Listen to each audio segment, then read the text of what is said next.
So, data, creativity, relationships. You build an ideal marketer from the ground up. They're a master of all three.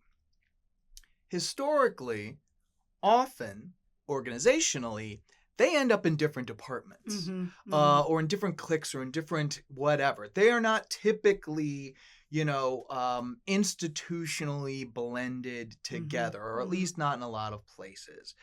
Um, how do you manage personalities among these siloed groups to kind of let you shine, but let this person do what they do? How do you manage that orchestration?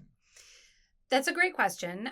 I tend to be very collaborative by nature. And so I really love to play in other people's sandboxes. Sometimes other people are like, oh, wait, hey, I'm not totally cool with you being my sandbox. But I think that I'm able to do my best work. And I think most marketers would agree that they do their best work when they're collaborating with others. And the nature of our work necessitates that. We have to collaborate with legal. We have to collaborate with finance. We have to collaborate with sales if we're, in the marketing part of the org. So I like to think about it in a couple of different ways, but one of my favorite analogies, and my team has heard me say this so many times, I think they're like, oh my gosh, we get it. But if you've ever watched a race, like a relay race, like in the Olympics, I love the Olympics. I'm like obsessed with them. Oh my God, but if you've ever watched that, they're not like chucking the baton at the next runner and they're like, I hope you catch it. Correct. I hope you take it. Go. They actually run alongside each other for about 100 yards. I think it's about 100 yards. And that is where we look at, if we think about the Venn diagram of the functions that we all have to partner together, whether that's media, analytics, social, like whatever the function is, you have to identify and define those 100-yard dashes.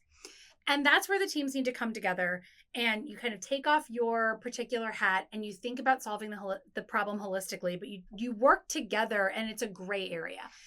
A lot of times people aren't comfortable with gray areas, but I think the more we can become comfortable in those 100-yard dashes, the better the work is that we do. So that's one thing that we really work hard at within my team, is defining what are the 100-yard dashes, what needs to happen, who needs to walk away with what, and what are the things that need to happen next as a result. And I think that makes a big difference when you think about it in those terms. 1,000,000%. And I like it kind of going on that gray area that, the person who has been working on it, who's kind of shepherding the transition, you're not an owner, but you're a guide. Absolutely. Yes. You get to say, this is what I've been doing. Right. This is why I think this is going to work. So here you go.